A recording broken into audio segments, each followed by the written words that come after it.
Hey, happy Easter Sunday evening.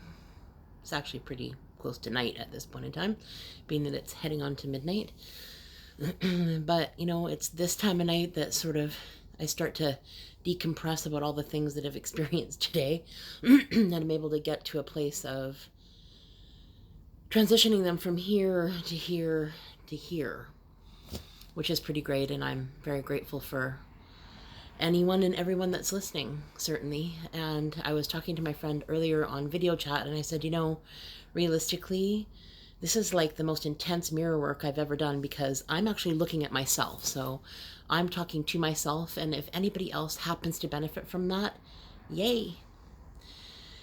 Over the last 3 weeks, it's been sort of this whirlwind of going from this intensity of the lockdown fear of everything and the obsession with, reading headlines and reading bad news, if you will, and dialing myself into the button of doom, on full course for nosedive, which I know about myself. I know my habits, I know my experiences, and having generalized anxiety means that I feel anxiety about the weirdest and strangest things. And I don't know why. Logically, I cannot wrap my head around it. But it's this experience that I have in my body that just locks me down. And I'm then frozen in time. And I can't think and I can't feel and I can't move any direction. And I've been stuck so many times in my life in that place.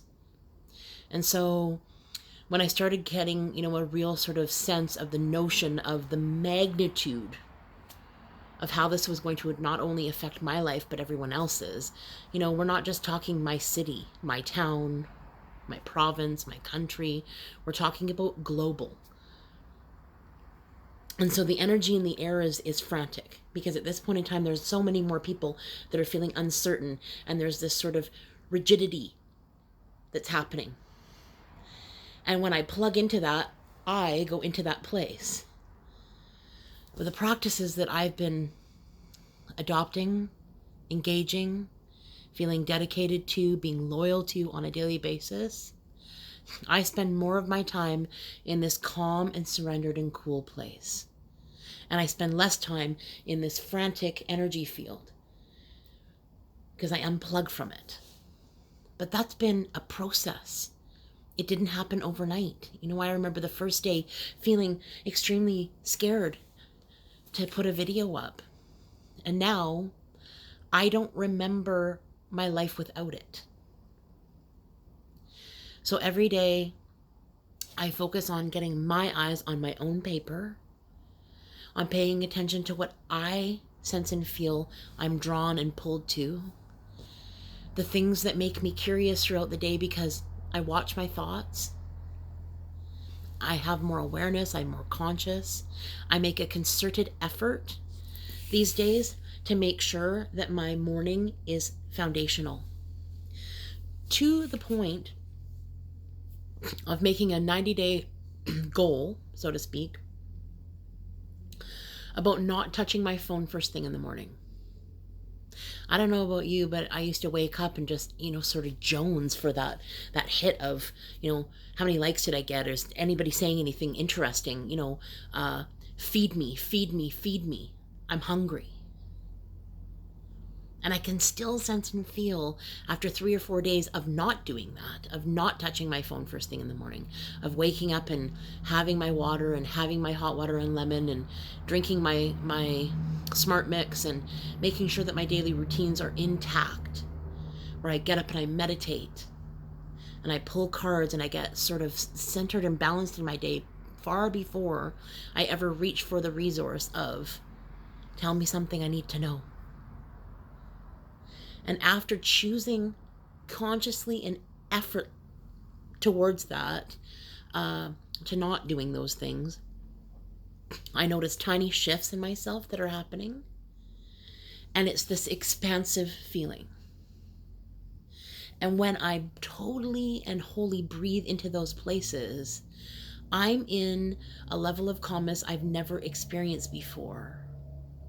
Today, I meditated 3 different times, and each time when the ding the bell came at the end, I was like, oh, I don't even know where I was, because I was suspended in this milky state. Now, granted, I still don't feel I'm doing it right, if you will.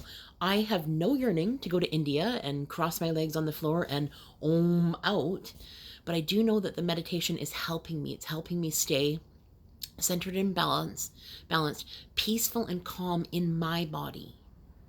The answers come up, they burble up, along with a million other things, like, someone owes me $5 from grade 3. Like, I don't know why I think of the things that I do while I'm in meditation, and it doesn't matter, because instead of sitting there and going, well, you're doing it wrong, T, way to go. You can't even do that right.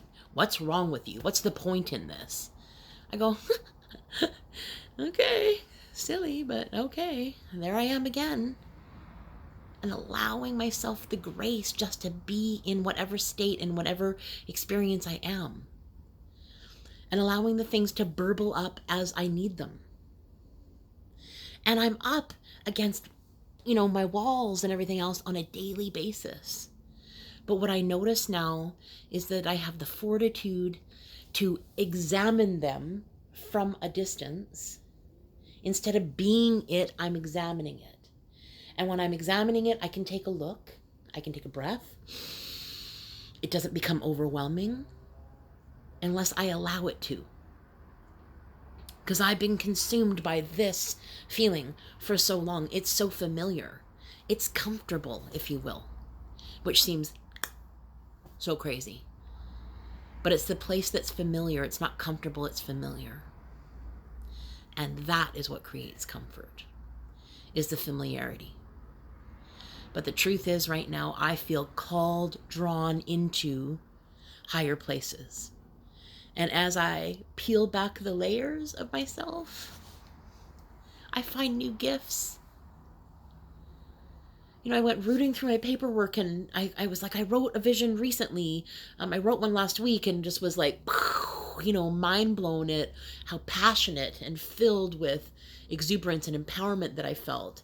But I knew that I wrote something, just before the year end in 2019, and I went looking, and November 18th, I wrote down this profound, absolutely profound proclamation of what it is that I see, what it is that I feel, what it is that I experience, and what it is that I will attract. And would you know it, that exactly what I wrote down in November is exactly what I'm experiencing right now.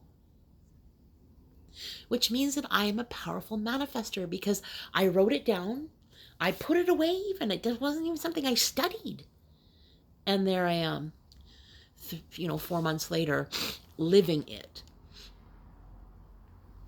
That was without intention. And currently I'm living with intention on rising to my own leadership, in answering my own call to love myself first and foremost, to be my own hero. And I wonder, do you have opportunities to do that in your life, where you can rise up and be your own hero, answer the call to greatness, answer the call to what your next step is? If you tune in and you're quiet and calm, you will feel the pull. You will feel the draw. And I get that it's scary. 5 days ago, I was asked to really step into my leadership. And at that point in time, I was like, no way, man. I've been hurt there before. There's no way that I'm going there. People will make fun of me. They won't believe in me. No one will follow me. Wah, wah, wah, wah, wah. And the truth and fact of the matter is, I could either stay stuck in that place that I've been a million times before, or bridge the gap. Take the leap of faith and say, you know what? I don't know, but I'm willing to find out. Fast forward 5 days later, I'm having this profound experience with just how abundant my life is. My bank account hasn't caught up yet, but I know, I have faith today that it will. But the resources and the abundance that I live in prosperity. I have thousands of intimate relationships that have been vulnerable and touched me, and I've been able to touch them. I'm inspired by people, and people are inspired by me. Life is cylindrical. It is a motion. It's happening all the time. And I need to be willing to dial myself in fully. What does it take to win in life? My belief is full participation. My full participation. And that's always been looking outside myself where I can help other people. How can I help you figure that out? Because I see greatness in you. Have you ever been frustrated by a friend that you just know has so much more potential? And you just want to shake them and say, I so believe in you. Why can't you see yourself? We are all that person to someone. We are all that person to someone. Someone is wanting and needing us to step into our greatness so that they have permission to do the same. It's a gift. It's an invitation. That's all it is. And stepping into an alignment of what your body and your soul already knows. That you're destined for greatness. That you're destined to have, be, do, and have whatever it is that you want in your life. You know, today when I pulled her special place, that's no surprise to me. I understand that I need a special place. I need time and energy and focus on myself right now. I know that, and I'm doing it, and I'm carving those places out, and I'm doing it imperfectly, but I'm doing it anyway. That's where the magic lies. Into the woods, transition zone, you know, walking on this path that is unknown. We are all on that path together. No one on this planet knows what's next. There's no possible way to know that because we are in an unparalleled place. So I'm choosing to look at that with the context of what's good about this. What's good about this? What can I learn to love and enjoy and flourish? Because the opposite of that is all the negative things, experiences, news, you know, headlines. And I got caught up in that this weekend, where I was like ranting and raving. Why are people going to the island? I can't understand it. My mind was blown. And then I was reminded, keep your eyes on your own paper. You do not know the story of all of those people. You can assume that some of them may be ignorant, that some of them may be greedy, but not all people fit into that category. And the truth is, as long as I'm looking outwards and judging what other people should or should not be doing and what they are doing and how they're doing it, then I'm not focusing on where all the energy really needs to go, which is right in here within me. And that's not just me. There's an opportunity for you to also do that. And the last card that I pulled was Golden Gift. Magical help is on its way. I feel it. I feel energetically poised to allow abundance to flow to me and from me. Because ultimately, this is the infinity sign, right? No beginning, no ending. And whoever we get to touch, inspire along the way is a gift. It's a gift to us and from us.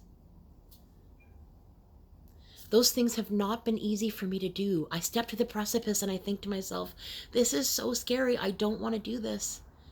But I don't want to go backwards, and I don't want to live where I've been living for so long. In the deafening place. In the place where I'm out of alignment. In the place where I'm damaging myself and I am not living up to my potential.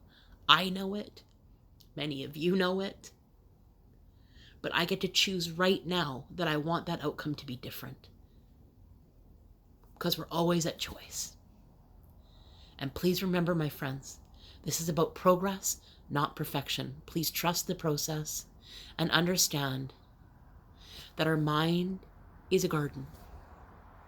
Our thoughts are the seeds. We can grow flowers or we can grow weeds. The choice is ultimately what you put in comes out. Choose wisely. Be kind to yourself and others. So much love. See you tomorrow.